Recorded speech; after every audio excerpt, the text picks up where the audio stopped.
तो दोस्तों आज का पहला क्वेश्चन है, a student has to obtain 33% of the total marks to pass, he got 125 marks and failed by 40 marks. तो हमको इसमें क्या करना है, मैक्सिमम मार्क्स निकालने हैं। एक छात्र ने पास होने के लिए उसको 33% मार्क्स ऑब्टेन करने अनिवार्य हैं। उसने 125 अंक प्राप्त किए और वह 40 अंक से फेल हो गया। तो हमको मैक्सिमम मार्क्स निकालने हैं। देखिए दोस्तों, माने जाए जो मैक्सिमम मार्क्स हैं वो एक्स हैं और एक्स का 33% हमको पास होने के लिए चाहिए। अब छात्र ने 125 मार्क्स गेन किए और 40 मार्क्स से फेल हो गया। तो इसका क्या अर्थ हुआ कि अगर उसको 40 मार्क्स और मिलते तो वो पास हो जाता। ठीक है, तो अगर मैं 125 में 40 मार्क्स जोड़ूं तो ये पासिंग मार्क्स निकल जाएंगे। ठीक है, 125 प्लस 40 165 और 165 नंबर बराबर हैं 33% के। तो 33% की वैल्यू कितनी हो गई, 165। 1% की वैल्यू कितनी होगी, 5। अगर 33 से 165 को डिवाइड करूंगा तो 5 आएगा। और 100% की वैल्यू कितनी होगी, 500। ठीक है, तो हमारे अधिकतम अंक कितने हैं एग्जाम में, 500 मार्क्स हैं। ठीक है, और उसको अगर 165 मार्क्स मिलेंगे जो कि 33% के बराबर हैं तो वो पासिंग मार्क्स होंगे।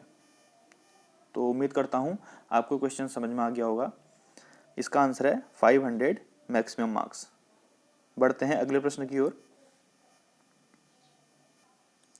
अगला प्रश्न है, 1100 boys and 700 girls are examined in a test. एक टेस्ट हुआ जिसमें कि 1100 बॉयज़ और 700 गर्ल्स को एग्जामिन किया गया, जिसमें 42% बॉयज़ एंड 30% गर्ल्स जो है पास हो गए। तो percentage of total who failed, तो हमको इसमें फेल का परसेंटेज निकालना है। हमको पास का परसेंटेज दिया हुआ है, हमको फेल का परसेंटेज इसमें निकालना है। तो चलिए इसको सॉल्व करते हैं। तो दोस्तों इसमें टोटल बॉयज़ हैं 1100 और टोटल गर्ल्स इसमें हैं 700। और बॉयज़ में पास और फेल का हम निकाल लेते हैं, पास और फेल, और गर्ल्स में भी हम निकाल लेते हैं पास और फेल। तो 42% बॉयज़ पास हुए। तो दोस्तों 1100 का 42% आप निकालोगे तो ये हो जाएगा 462। अगर आप 1100 में से 462 पास हो गए तो इसमें फेल कितने होंगे, 1100 में से अगर 462 पास हुए तो इसमें फेल कितने होंगे, 638 है ना, 638 बच्चे फेल होंगे। और सेम वे में 700 का 30% निकालोगे तो 210 और फेल होंगे इसमें आपका 490 लोग फेल होंगे। तो हमको फेल का परसेंटेज निकालना है। ठीक है, तो हम क्या करेंगे कि जो बॉयज़ और गर्ल्स का नंबर है इसको टोटल प्लस कर देंगे, ये 1800 हो जाएगा। और जो यहाँ पर फेल का परसेंटेज निकालना है तो हम फेल वालों को प्लस कर देंगे। अगर आप 638 प्लस 490 करोगे तो ये आएगा 1128। तो दोस्तों 1128 लोग फेल हुए 1800 में, तो 100 में कितने होंगे, परसेंटेज निकाल देंगे, मल्टीप्लाई 100 कर देंगे। तो इसका आंसर आएगा 62 2/3%। 62 2/3% बंदे जो है इसमें फेल हुए। ठीक है, तो इसको निकालने का तरीका आपको आ गया होगा। उम्मीद करता हूँ आप इसको समझ गए होंगे। बढ़ते हैं अगले प्रश्न की ओर। अगला प्रश्न है, if the price of a book is first decrease by 25% and then increase by 20%, then the net change in the price. मान लिया जाए किसी बुक का प्राइस 100 है, पहले क्या होती है उसमें 25% की कमी होती है। अगर 100 का 25% की कमी कर दूं तो कितना हो जाएगा, तो अगर मैं 100 में 25% की कमी कर दूं दोस्तों तो ये हो जाएगा 75। पहले 100 थी, अब 75 हो गई है। और फिर उसके बाद क्या होता है, 20% बढ़ जाती है।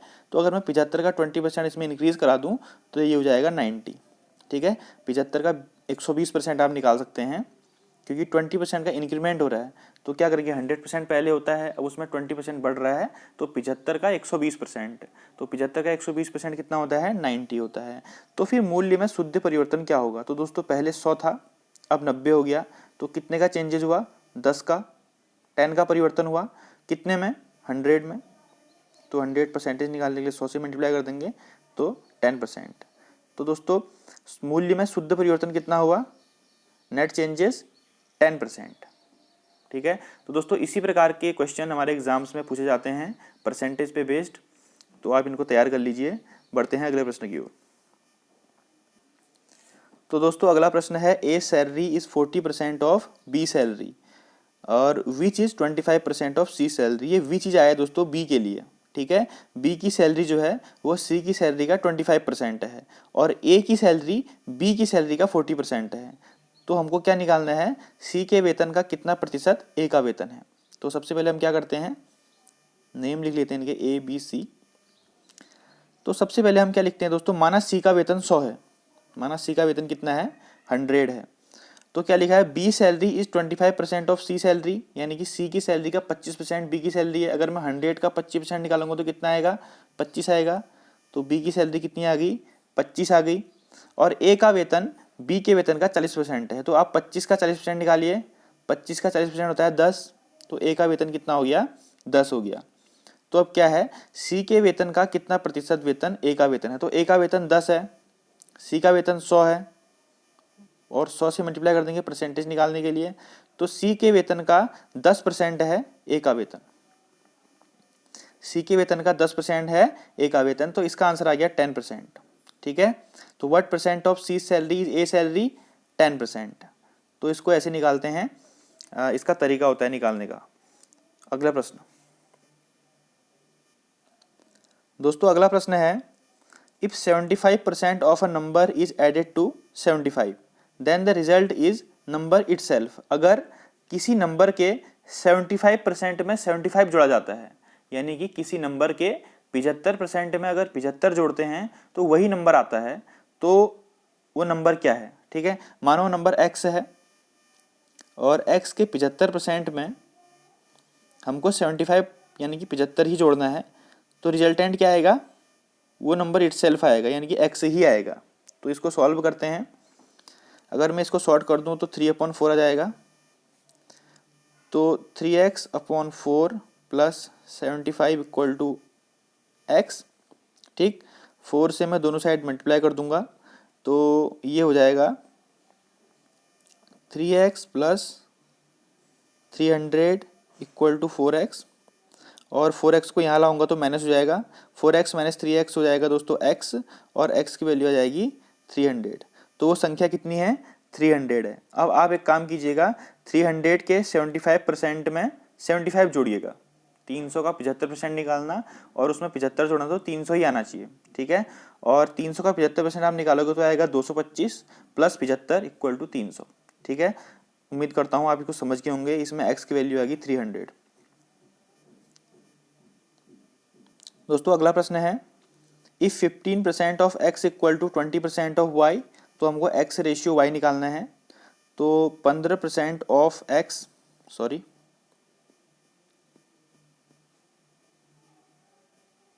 15% of x equal to 20% of y। तो हमको इसमें ज़्यादा परसेंटेज नहीं लिखना है अपॉन 100 करके, हमको इसको हम यहीं पर सॉर्ट आउट कर देंगे।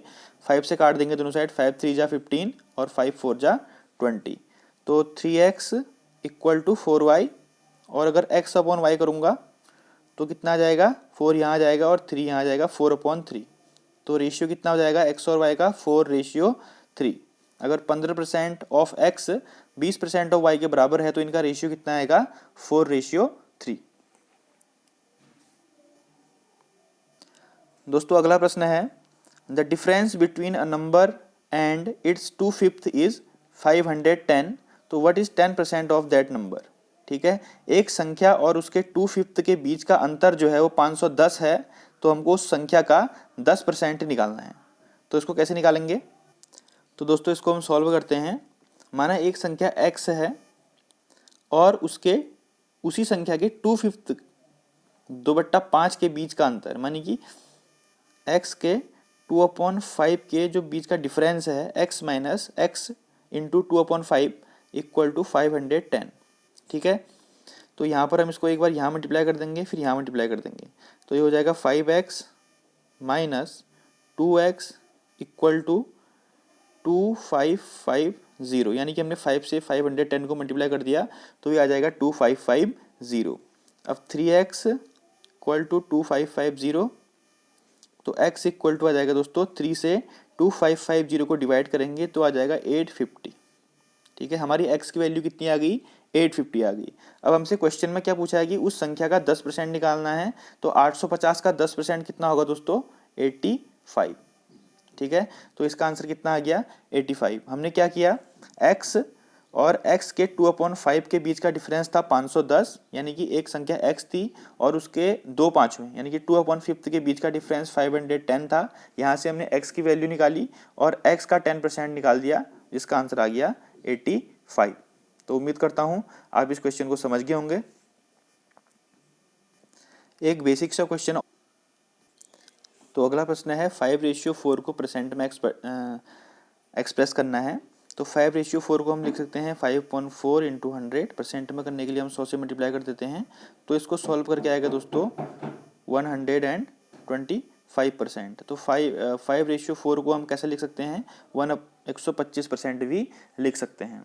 ठीक है, और दोस्तों ये क्वेश्चन आपका होमवर्क में है, आप इस क्वेश्चन को होमवर्क में कीजिए और इसका आंसर कमेंट बॉक्स में लिख के बताइए। इन वीडियोस की पीडीएफ मैं व्हाट्सएप ग्रुप या फिर टेलीग्राम ग्रुप में लगा दूंगा, आप उनको ज्वाइन कर सकते हैं, उनका लिंक डिस्क्रिप्शन बॉक्स में दिया हुआ है। थैंक यू फ्रेंड्स, जय हिंद, जय भारत।